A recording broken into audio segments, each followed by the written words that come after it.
Hi, girl. Hi. It's time for a haircut. Yes, it is. It's crazy how much it's grown. Well, what?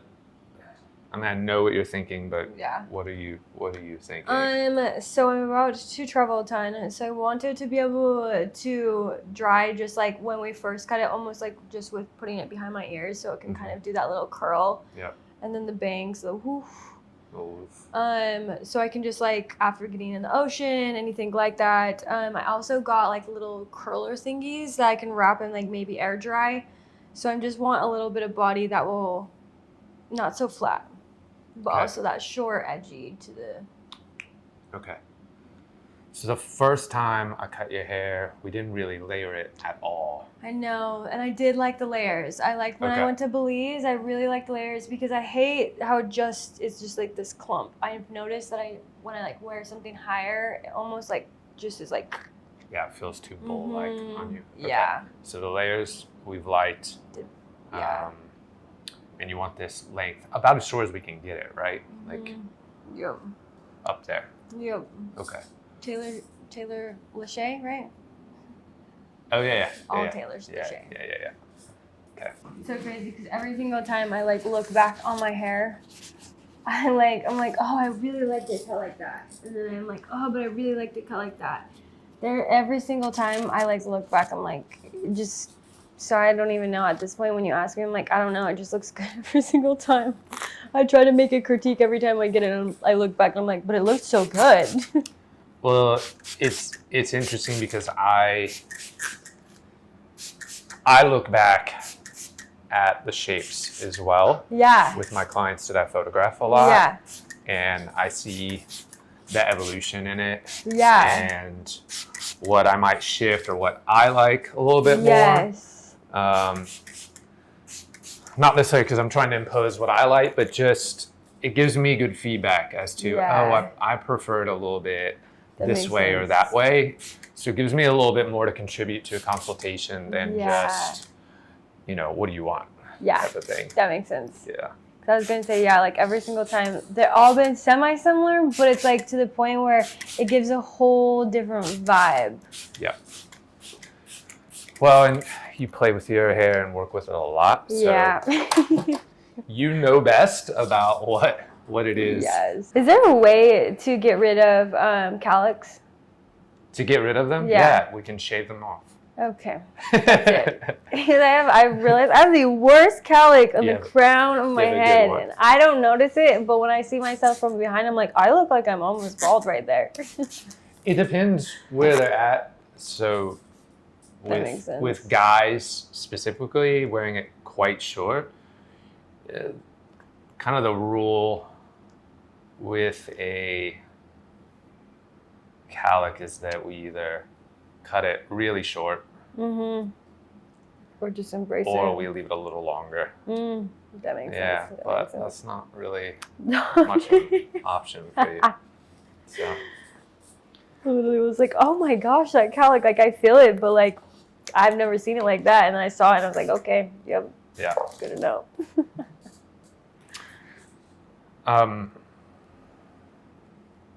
Well, thanks for coming and hanging out, or thanks for letting us come and hang out in your space. I love this space and the light, and it feels great. Thank you. It's definitely my safe space. Like I got notified I thought I had one more year here, like with my lease, and I was notified that I'm supposed to be moving out in April, like next month. And I was like, I think I'm going to sign one more year because it's just such a safe space that I've created here. And it really shows the power of like kind of creating that little area that is just like part of you and part of your growth. And this has definitely been like a monumental space for me and my growth. So thank you. Yeah. This is the time of it feels like it's warped a little bit. I had to deal with some lease stuff for work this week, and I thought we were about to start our next year we would start our fifth year at the salon. Yeah. And it turns out that we're actually in our 6th year now. Oh my gosh. I'm almost 2 years behind. Oh my God. So I can relate to the idea that you thought you had an extra. Yeah. Yeah. Like, oh. Wow. I think you're wrong because I'm not wrong. And then you're like, damn, I'm definitely wrong. Way off. Yes, literally. It's cool that you went. That's 6 years.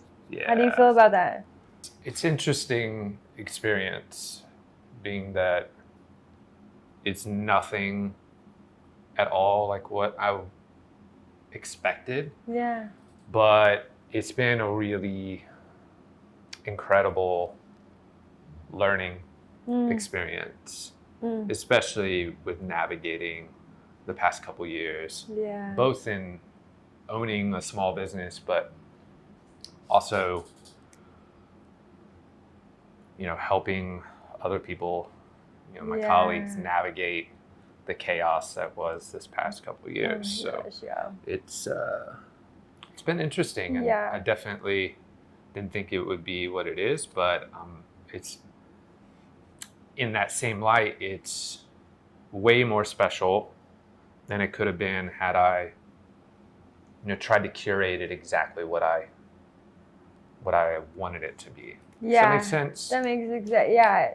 I often say that when it comes to salon ownership for me is that if you want people to take ownership of the space, then you have to give them the opportunity to do so. And so if everything is about me and what I want and what I expect, things to look like, then that doesn't give room for anybody to take ownership. Yeah. And that's fine if you want something very, very curated the way you want it, but I think it's really kind of cool when you let others contribute to the culture of a space, because then it evolves into something that there's no way you could do on your own. Yeah, it just comes all back to even their safe space and work wise, and that's just so important to be able to add that element in to anywhere you go. And it's cool that you've given that opportunity for people and employees to create that, because that is, I feel like it's kind of rare to find that, and we're seeing it more, I think, when people branch out and leave their 9 to 5, because they crave that. They crave to have that type of environment that they can have that creative freedom. And I love that you're able to give people that, because that's how you flourish. Well, I definitely fought it for a while. I was like, I definitely was resistant. Yeah, I definitely wanted it to be how I wanted it to be. But it's just... How did you release that need then? I can't really pinpoint a specific thing other than realizing that my own experiences in salons throughout the earlier part of my career left me feeling like I didn't want to be there because I wasn't supported. And, I think we often think of support as in they do things for us. Yeah, that makes sense. But when I think of support, when I'm talking about the salon world, I'm thinking more along the lines of supporting my ideas or creativity, or the desire to, hey, let's try this or that. And having a group of people that are supporting each other through their own journeys in their career. So when I think of that, it pretty quickly says, well, then this space can't be about you, man. Yeah. That whole value system is like, yep, let's get out of the ego, buddy. Yep, exactly. So speaking of getting out of 9 to 5s and doing your own thing, I have a hard time describing you when people ask, because, and I don't want any of this to, sometimes the word influencer has a negative connotation. It really does. Right? Yeah, absolutely. But the best way that I describe to people is that, well, you're an influencer, but through this lens of wellness and self-development and self-love and self-care, which is really interesting to me. And I don't necessarily see a whole lot of it out there. I find it really fascinating. I'm curious how because you also have some education to back and support some of this stuff. So how did you end up in this space? Yes. First and foremost, I also really struggle with defining what I do. And I think that shows that I'm a thought leader, and it's okay that I don't know how to explain it, because soon enough it will be able to explain itself.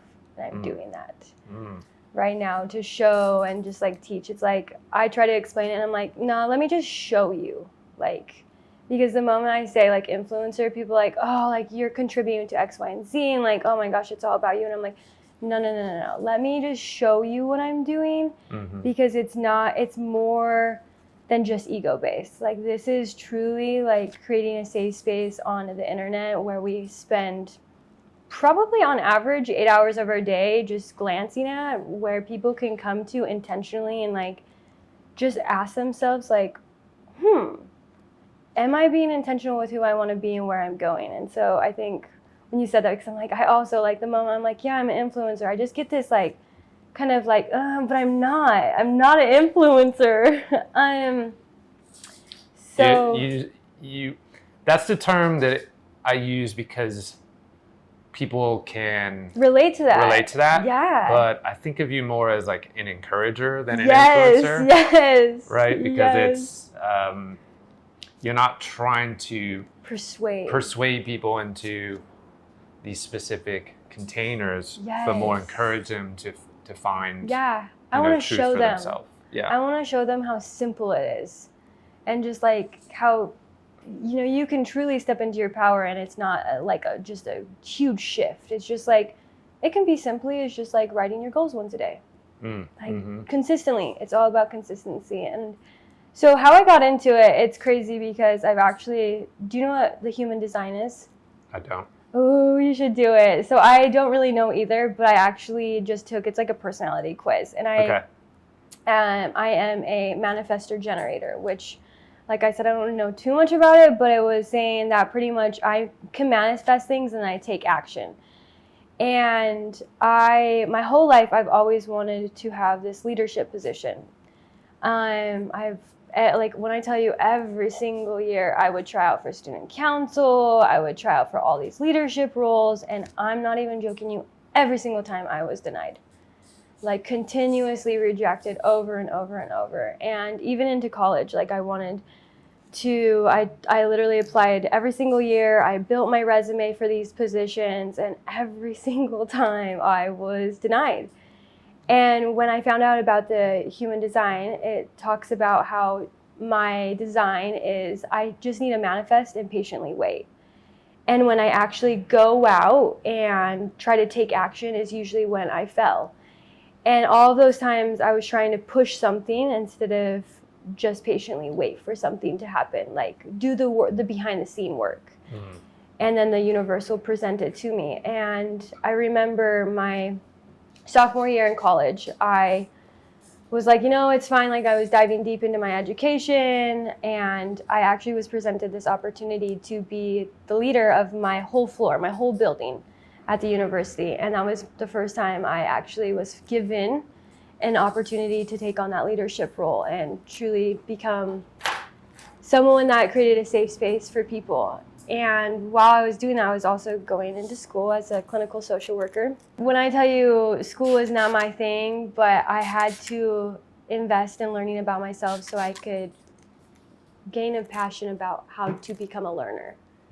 Like, I am a learner for life, so I can teach people how to learn. And so my whole education, because I feel like when you go through school, you're like, oh, like, what's the end goal? What's the end goal? What's the end goal? And it's like, I didn't know. I just knew that I was supposed to be in school doing that for that time. And I was just like, I don't know. I just know I want to help people. So I ended up getting my master's, and then after grad school, I was given the opportunity to just full on like, start a brand online. I knew that the person I was with at that moment was going to be traveling, and I knew that I didn't want to stay in one place for 2 years to get my license. So I was like, I'm just going to start like a online community, so wherever I travel, I can take my clients. Well, I soon learned that you can't just use your license wherever you go, just like hairstyle. Like you can't just all of a sudden be licensed in Utah. We're a little less regulated. Yeah, you can, and it's different. It's a little different, but technically, yes, you're not supposed to. Yeah. So I realized that like if I have a following and they're in, Canada, I can't, or even California and I'm in Utah, I can't do that. So I was like, but I just don't want a job. I've always felt that way. And every single job I've had, it hasn't felt like a job. Except when I was like, working at Texas Roadhouse, like those jobs. Yes. And those jobs made me realize I do not want a job. Yes. I don't want people to tell me what to do. I want to tell myself what to do. And even when I was presented that opportunity of being the leader of my floor, I felt like I stepped into that leadership role and was given that leadership role to build that confidence in myself that I could do that, because previously I had no confidence in my ability to do that because I was rejected so many times. And then I just started creating videos. It was called Thought Thursdays. I had Thought Thursdays where I shared a thought every single Thursday, and I just started building a following, and I started meeting people that actually were into influencing the fashion aspect. And I was like, wow, wait, I can make money doing this. And during that time, I was also creating a program for my university. Because I didn't want to get a job. I knew that there was needs, but I knew that I could fulfill those needs and not have to do them under someone else. And so I had that freedom of just being able to really just focus on whatever I wanted to. And I know a lot of people aren't given that opportunity, but I was, and it allowed me to truly step into that power of like identifying what I wanted to do and how to share my voice. And I knew that I had some important things to say because I've been through some shit. And I knew that I had gone through the things I went through so I could help people not feel the way I felt. Mm-hmm. And that was like the biggest thing, is it just started from there, and I just kept learning. My education was so I could learn more about myself.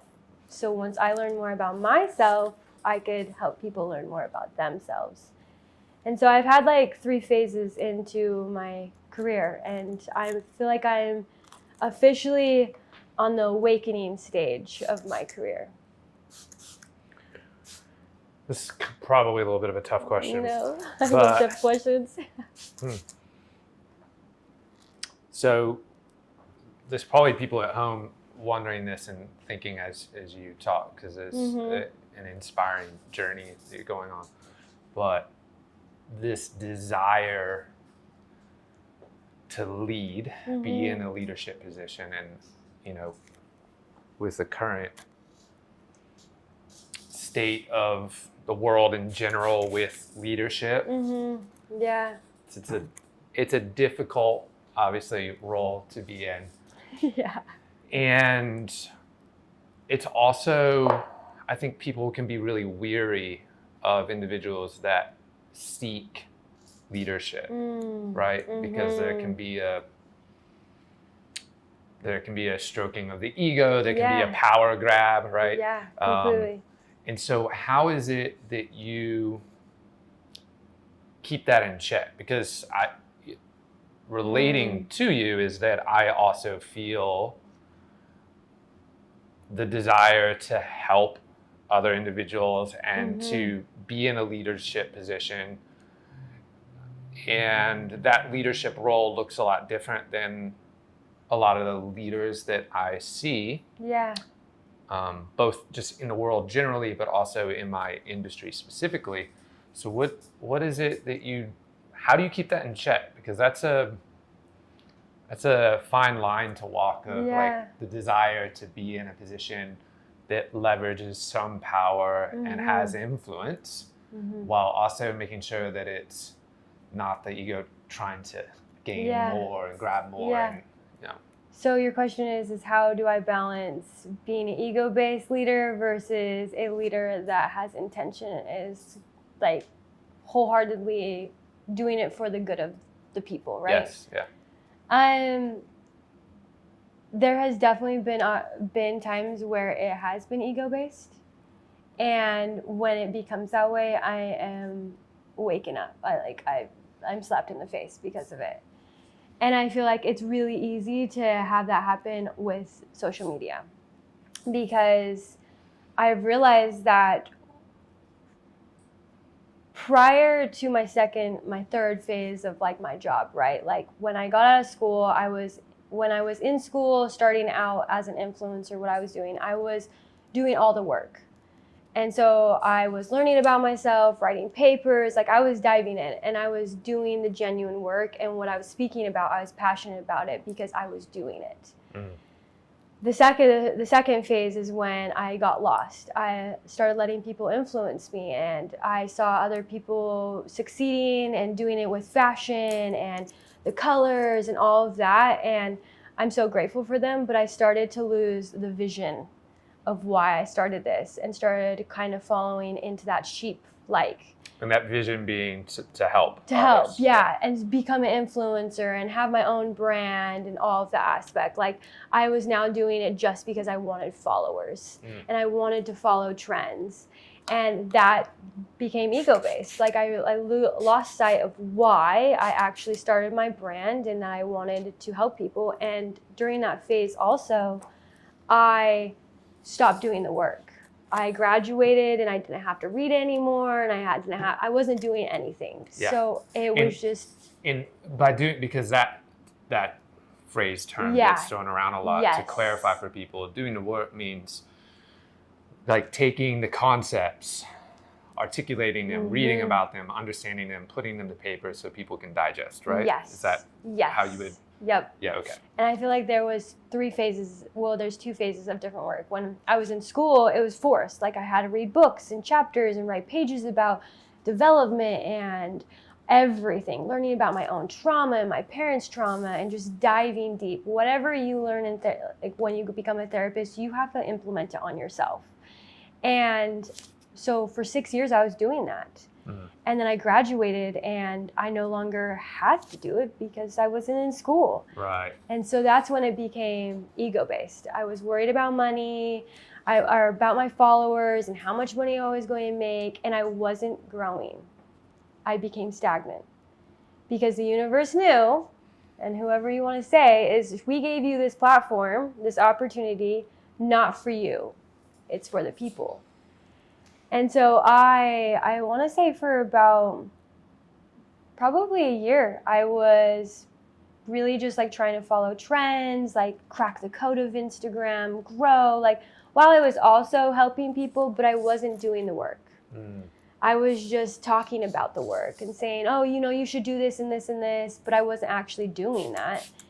And so I had to literally be shaken to death in order to realize I needed to dive back into the work. What was that shaking for you? My relationship. Being with someone for 8 years and realizing a lot of things that needed to be addressed, and seeing 2 people that met at a really young age needing time to grow separately. And being able to have that identity shift, because at that time my partner was about to go play in Canada. So this was going to be the first time in my life that I was going to be living alone. And I was like, okay, like there had been things that were happening prior to him leaving, and I was like, it's time to kind of dive into this and heal. So when he gets back, I can be the person I need to be for our relationship and for myself. And when he left, I was so excited because everyone was like, oh, aren't you so sad he's leaving for 6 months? Yeah. And I'm like, no, like I need this. Like I am craving to dive back into why I'm craving to grow and heal and to have that self-actualization again. Yeah. And I think that was where I realized my true why of why I have this platform. And I started to share my healing journey with my audience. And instead of just showing and talking about the education I was learning, I was now implementing full-fledged everything I learned in school. I was literally being my own therapist, journaling every single day, doing inner child work, crying on the daily, looking into plant medicine, looking into therapy myself, meditating, yoga. Like when I tell you I was doing everything to prevent myself from becoming so depressed, and like it even comes down to like I knew what I was going through if I didn't actually take the steps to dive into myself, I was potentially going to suffer extreme mental illnesses. Yeah. Just because of everything that was hitting me. And I remember at 2 a.m. in the morning, I was like, I had this epiphany in the bathtub of like, 2 a.m. in the bathtub. Yeah, 2 a.m. in the bathtub. I remember I was like, I'm going to start these vlog videos. And I'm going to take them on my healing journey of becoming my highest self. Mm. And when I tell you, I literally started filming every single day. And it looked like booty at first.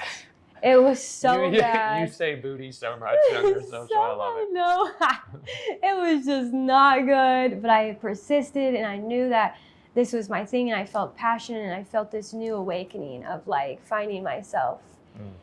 And once I started to serve, instead of it being about me and growing and trying to follow the trends and what was cool and the aesthetic, I started sharing why I went back to the original reason why I started my journey. Mm-hmm. But in a different way of actually diving into that self-work and showing people by example. You became more vulnerable? Yeah, way more vulnerable into the aspect of really showing what it looks like to heal.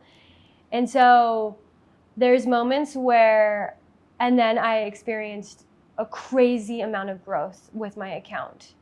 I finally felt the abundance that comes with stepping into your power and aligning with your highest self. And I grew during that time of him being our long distance. In 6 months, I grew 70K.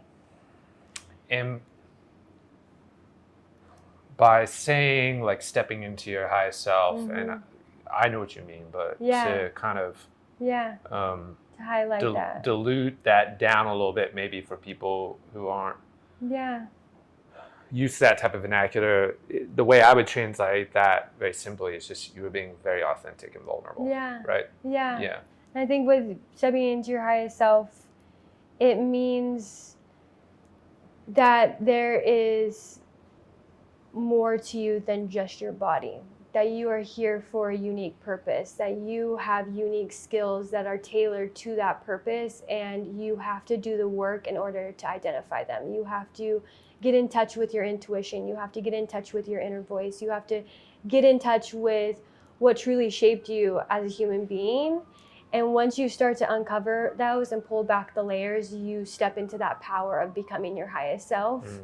And you're literally, you understand your why. You don't understand why you're here, but you understand that there is a reason of your being. Yeah. So once I started doing the work, I saw my account just boom, because I went from trying to serve myself, that ego-based leadership, to realizing that I wanted to serve other people by sharing my experience. And once I started, stepping into that power, becoming raw and vulnerable and showing what it looks like to actually heal, my account just boomed. Yeah. And I felt it. I felt so aligned, and I was like, this is why. It just felt so, like I can't even explain it. The confidence, the energy, the passion I had behind my work completely shift. Yeah. So people start connecting with that authenticity and that vulnerability. Yeah. And, you just kind of shining. People are saying, hey, I'm into this. Yeah. So I think that's the difference between when I noticed that, like, okay, am I leading for popularity? And I was at one point, because I was trying to I was only worrying about trends and growing in my account. But then once I had something shockingly happen to me and listened to that nudge and started sharing really raw things, that's when I was like, okay, this is the leadership I need to, this is the leader I need to be. And I still get woken up quite a bit of like, I start focusing on the numbers. And when I focus on the numbers, I realize it's ego-based. When I don't focus on the numbers, I realize that I am actually here serving people and it's not about me. That's interesting. I know that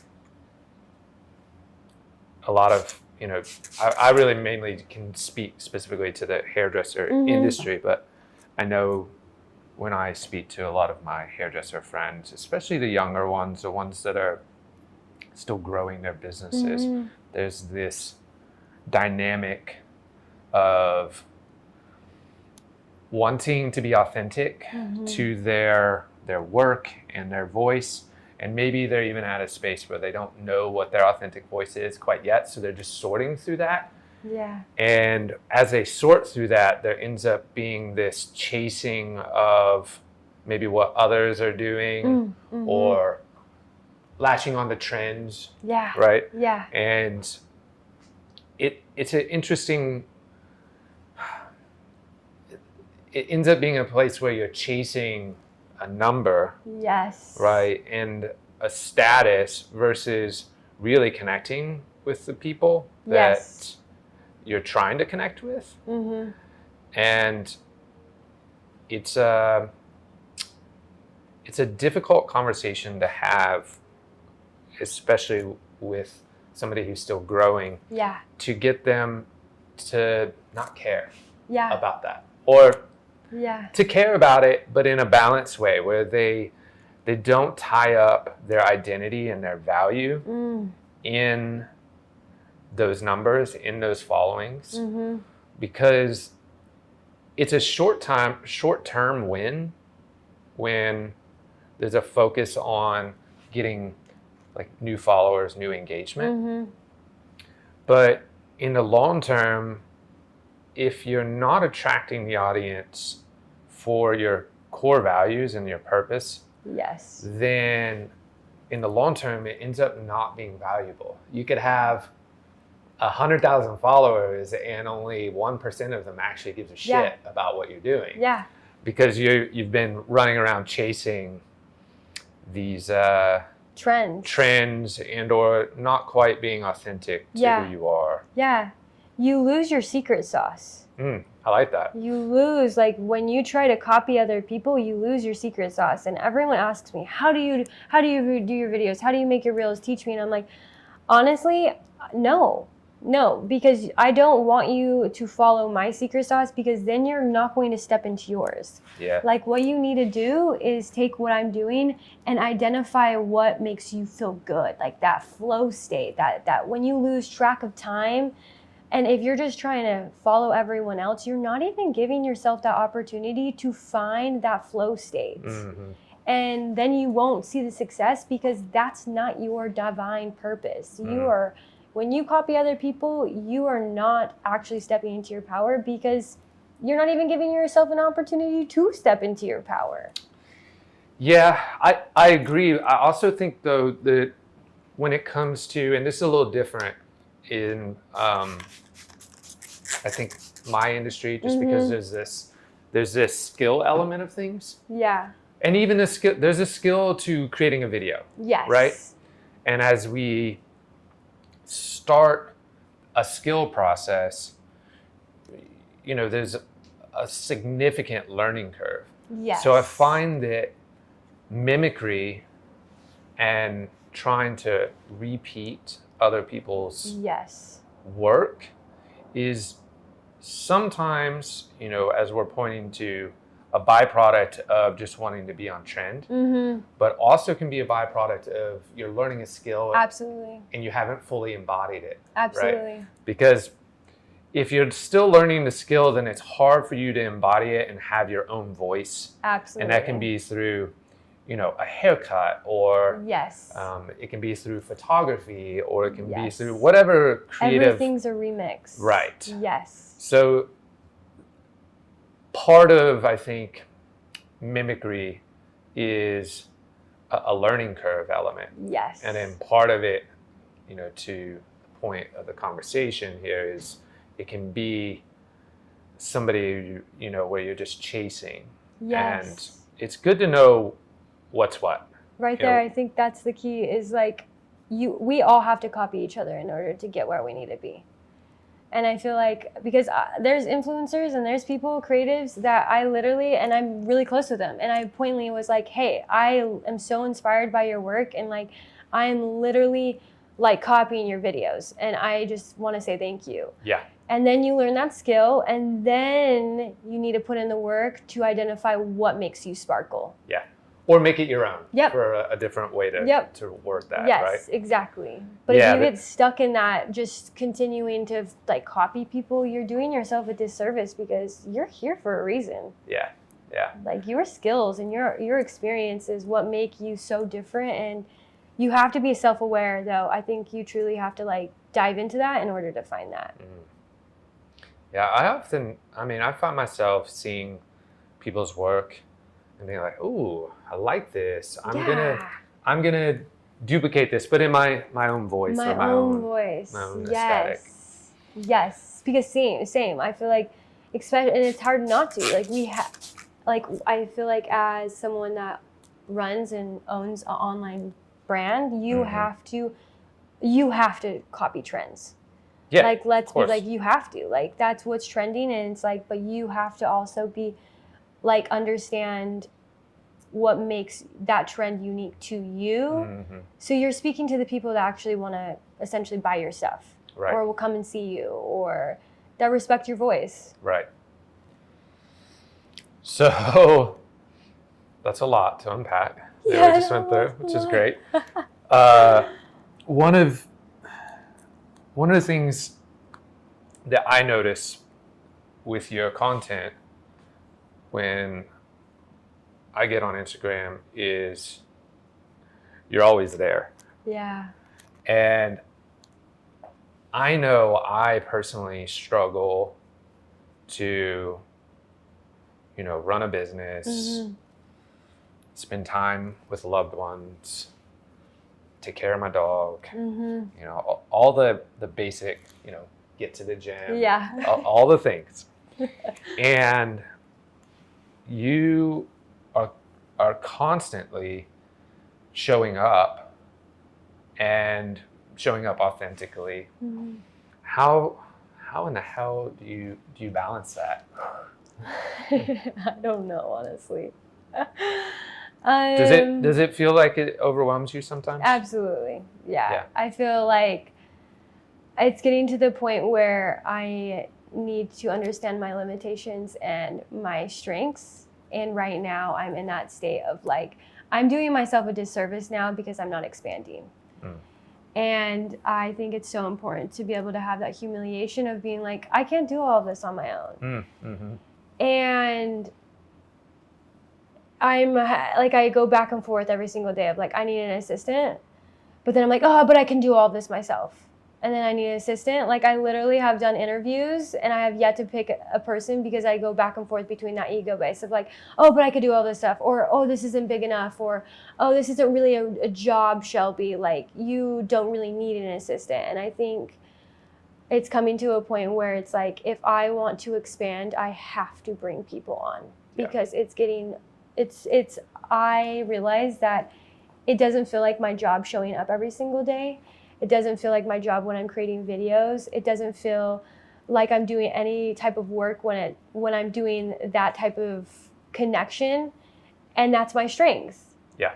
But my other side of my business, doing emails and the back end, that makes it harder for me to show up, I really struggle with. Yeah.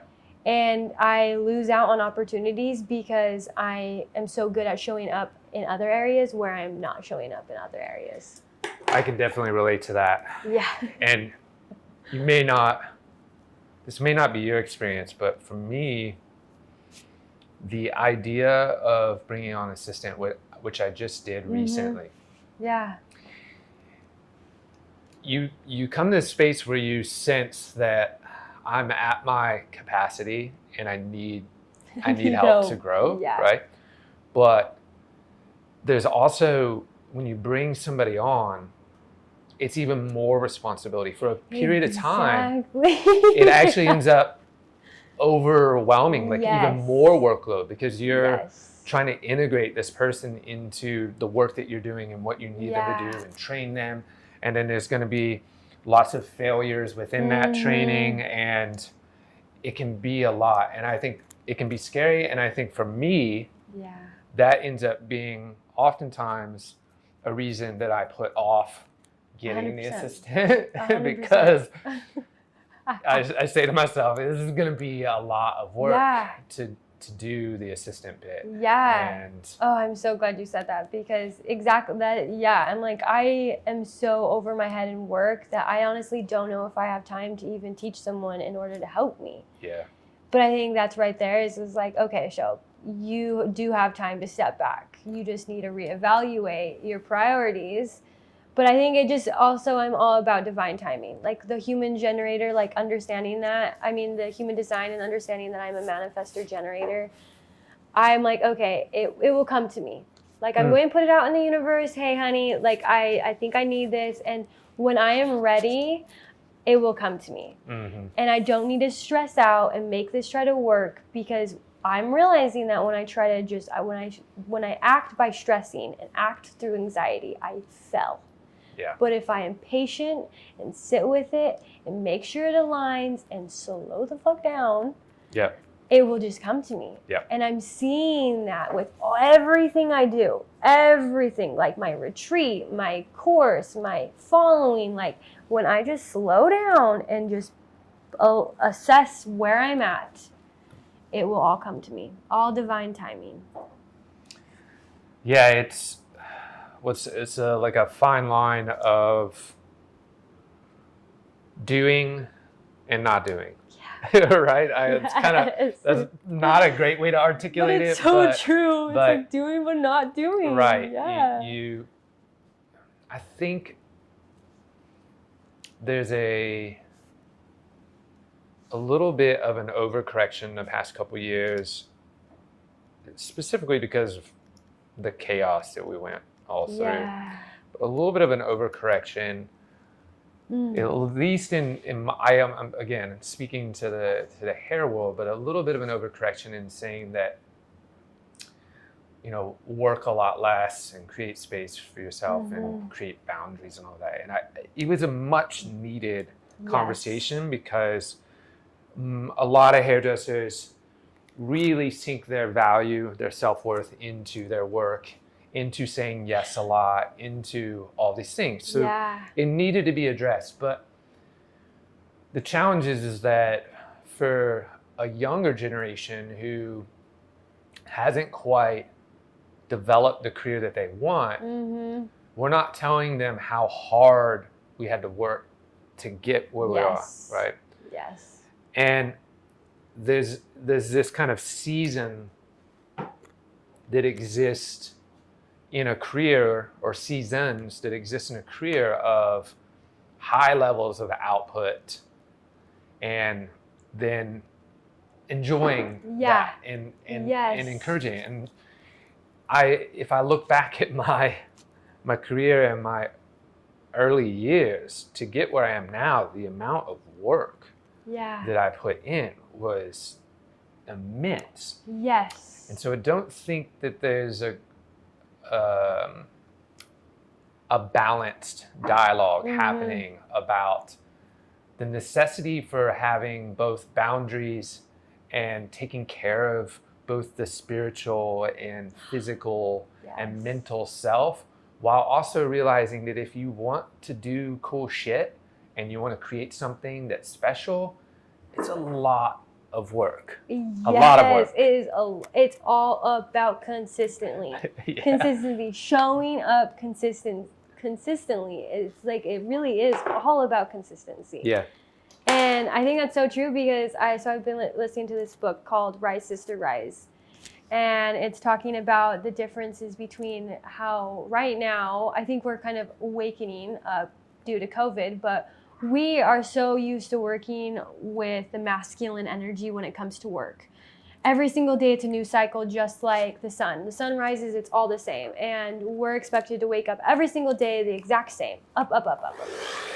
But we're starting to realize that, like, if we take this more feminine approach to working and realize that not every single day we're going to show up the exact same way, that it's okay that if we rest one day, that we can show up the next day even more energized because we allowed that balance to occur. But it's so important to not get stuck in just allowing yourself to sit. You have to allow yourself to do the work, relax, self-care, journal, understand that as self-awareness, but also the next day, you need to implement everything that you just worked on. Yeah. And see it. And if you're not seeing it, you're not going to see the results. Yeah, what I think you're also maybe pointing to that a lot of is definitely something that can be improved, and I try to keep an eye on for myself, is just listening to both the mental self of, hey, I need a break. Yeah. And the physical self of saying, I'm exhausted. Yes. And there can be this momentum. It's so true for me, is there can be this momentum where good things are happening and all the things are starting to align, and you're just like, I'm gonna go a million miles an hour as fast as I can. And that's not sustainable. Yes. Right? I was having a great conversation with my dear friend David about this idea that when things are in a line and we're moving with lots of great energy and things are connecting and we're feeling great, there can be this tendency to kind of just get sucked in. Yes. And next thing you know, you're sick and you're depressed and et cetera, et cetera. And you're like, but it was going so well. And I wasn't listening to myself, right? Yeah, you weren't listening. It can go well, and you can ride that wave while still also taking care of ourselves. True. Right. Because same happens to me. I feel like I love that. I don't love that cycle, but I love being in that like space of like that go, go, go. Your ideas are so aligned. Like you are just like, it's almost like this manic creativity. Yes. And it's like then you hit that depressive state where you're like, whew, like, damn, I need a break. Yeah, I need a vacation, a nap, a cocktail, all a massage, you name it. Yeah. Yes, and it's kind of scary though, because then you're kind of hit with, wow, I've been doing X, Y, and Z, and now if I stop, I'm going to see it all go to pieces. Like I'm going to lose that momentum and that consistency. And it's like, I am in that phase of my life of like how to find that balance of going, but resting and respecting the rest and not feeling guilty about the rest. That's a tough one right there, right? Right. Not feeling guilty. Yeah. Because I can think of 30 things I need to do after this. Oh, same. Right? And I'll likely do half of them. Yeah. But then I'll go to bed and I'll be there thinking, hey, you didn't work hard enough, or you didn't do enough, or you wake up the next day feeling tired and feeling like you need a break, but that guilt of wanting to accomplish and get things done. Yes. And the guilt of just being in a position to be able to do this, right? Oh my God, that right there, yeah. I mean, you don't want to waste that, because not everybody gets the opportunity. So it's there's an interesting dynamic there that I know, I'm sure a lot of people experience, and I definitely can't give, like I struggle with it too. So I don't have great advice other than to try and listen to self and be mindful of taking credit and rewarding yourself for hard work. Yeah. I think the biggest thing too is when you listen, you're not listening to the wrong voice. I feel like there's two different voices in our head. And one is when it's like the me, I need to work, I need to do this. It's like, and then there's one where it's more balanced, it's more natural. You're at your optimal state of like, okay, I feel some anxiety right now. I'm going to sit down and I'm going to meditate for 20 minutes, even though I do not have the time. Where the other function is like, oh, I'm feeling some anxiety right now. It's fine. I'm just going to push it to the side, go grab a coffee. I'm going to go meet up with some friends. And then it's going to come out through a whole different thing. It's like, what voice are you listening to? The one that we've been conditioned to listen to, or the one that is truly going to lead you to where you need to be? That's a good point. Feeling anxiety and then adding some caffeine fuel to the fire and some social stimuli to the fire and avoidance. Just fully exhausting that sympathetic nervous system. Yes. And to your point, you could take 10 minutes out. Yeah. And whatever your form of meditation is, whether it be, prayer, or it be just sitting and staring at the sky, or taking a damn deep breath. Yes, exactly. Feeling your lungs expand and allowing it to come in and come out. Yep, absolutely. For at least 6 breaths. 6 breaths. 6. There you go. 6 breaths, you good. Calm the nervous system. And then asking yourself, okay, what do I need to do? And then not looking for an answer, but feeling for an answer. Your body will tell you. There's a good friend of mine, Noah Rothman. He sent me this book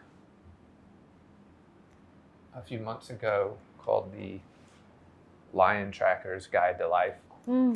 And it's a beautiful book because it's a story of a day of these guys in South Africa tracking a lion. And so it's just one day. It's a fairly short read, but he weaves in this dialogue about finding your track in a metaphorical way, right? Yeah. And one of the things he points to is that the reason trackers who've been doing this for, generations are so good at finding tracks that you or I would never be able to see is because they...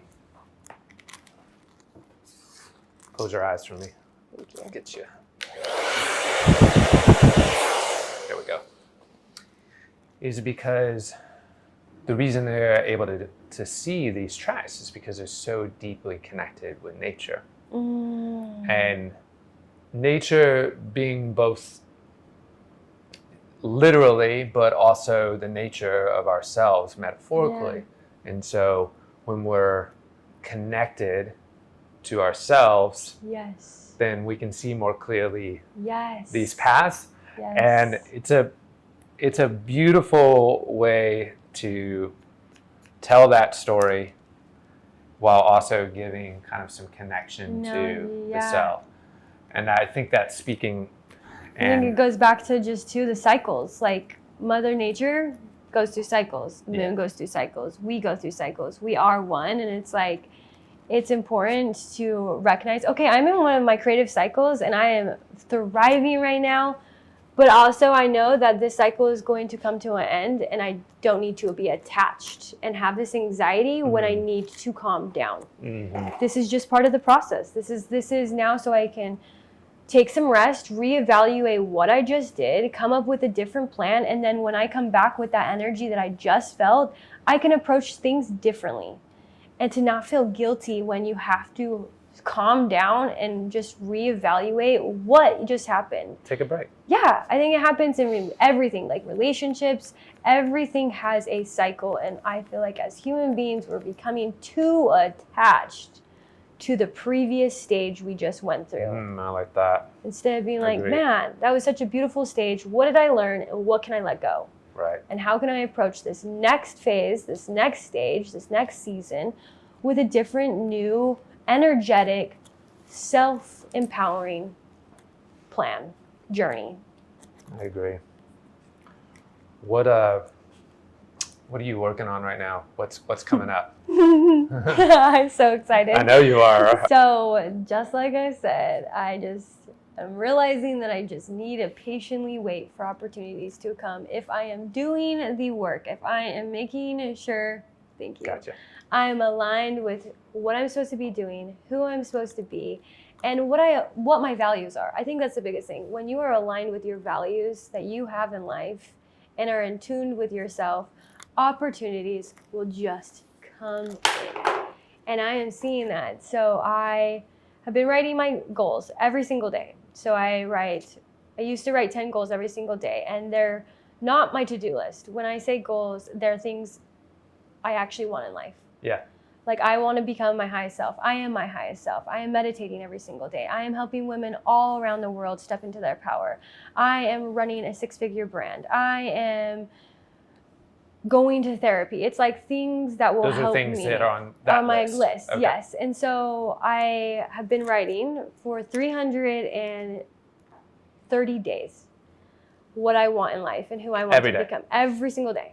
And if I go drink, you bet your ass I'm at my desk drunk as shit, writing my goals at 2 a.m. I love that. Thank you for being real. Yes, yeah. Like, we don't miss a day. We're showing up for ourselves in every form. And I have been writing for about probably 200 days that I want to help women all over the world step into their power. And I got this idea of like, ooh, I want to go to a retreat. I think this is my next stage, is I want to go to a retreat so I can learn how to host a retreat. And I want to become certified in yoga so I could host my own retreats. Well, the universe was like, oh, retreat?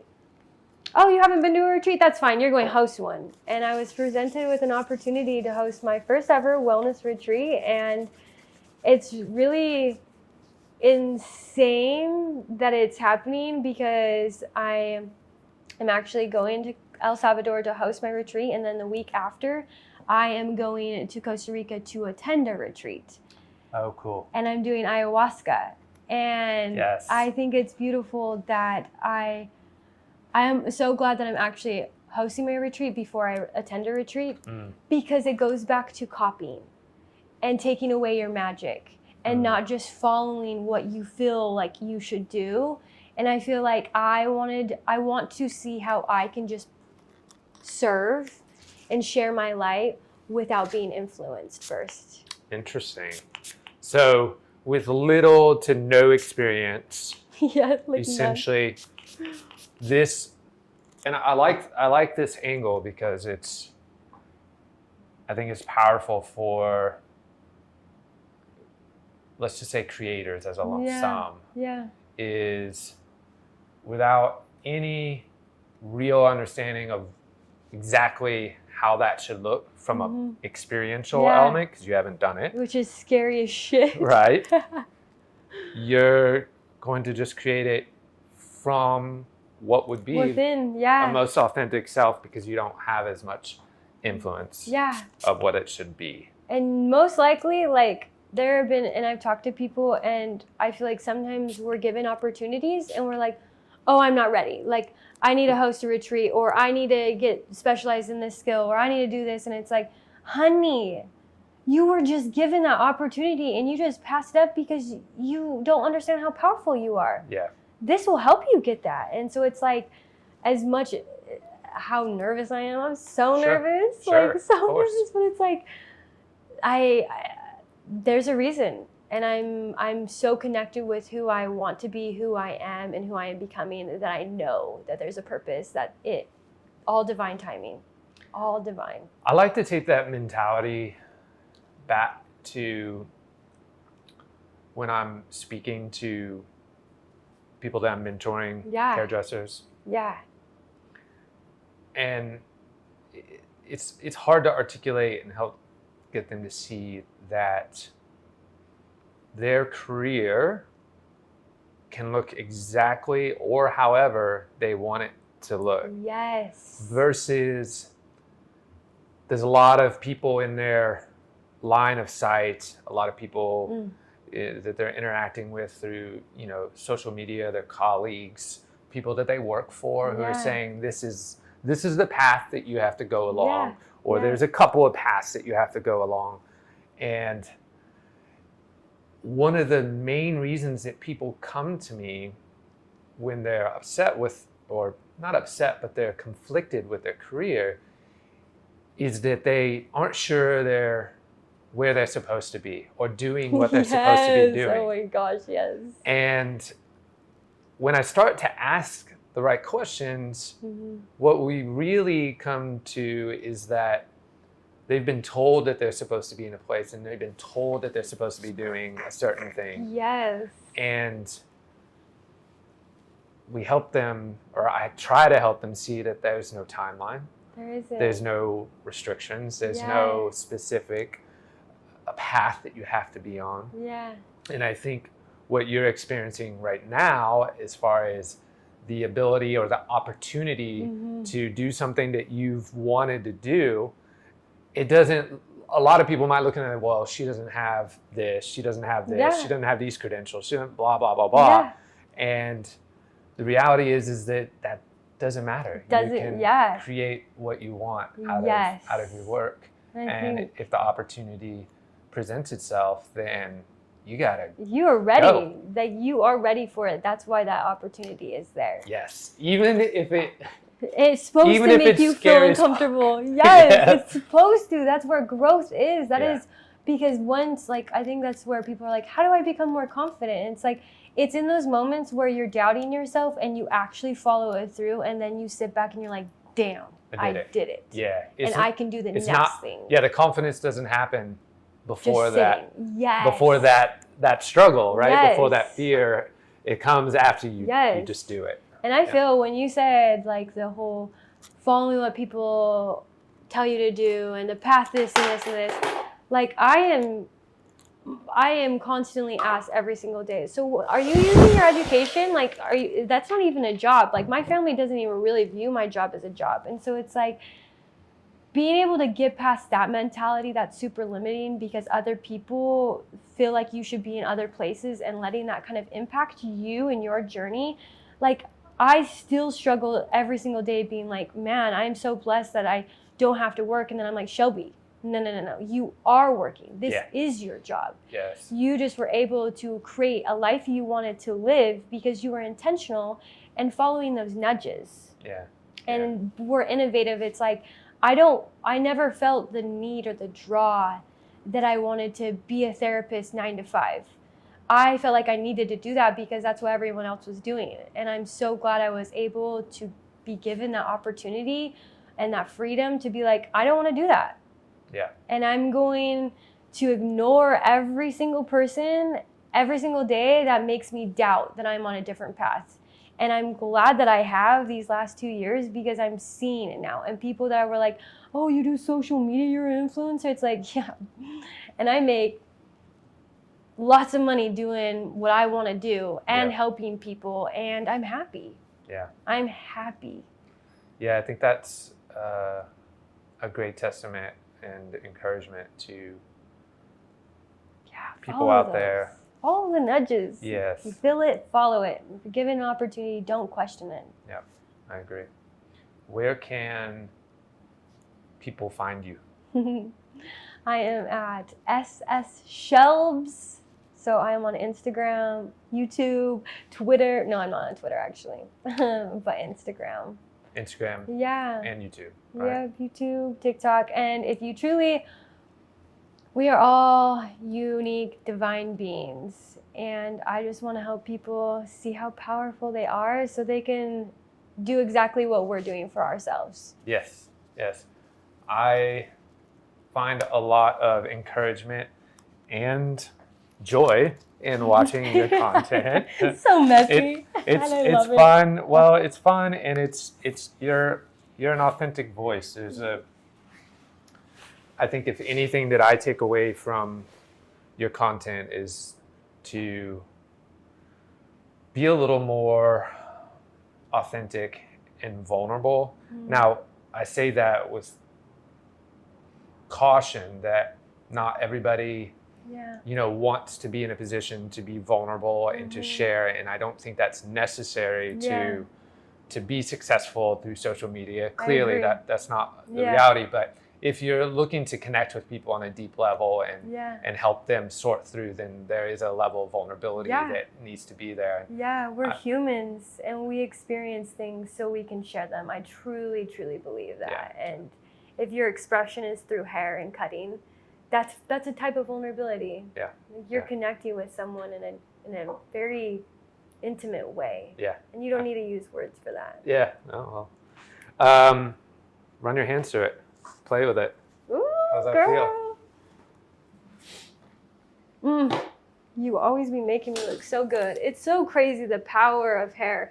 And the thing is I feel like, right when I cut my hair, it's truly when I like felt it. I was like, this is it. This is the body. This is who I want to be and how I want to present myself. And I feel like we play characters as human beings. Yeah, definitely. It was like, oh, I'm a sassy and we have crazy ass hair and people like, you stand out because of that. So thank you. The hair can definitely help change that character. Yeah. So I love it. Awesome. Thank you. All right, girl. Appreciate you. Yes. Thanks for being here. Thank you. Thank you, guys. Sweet.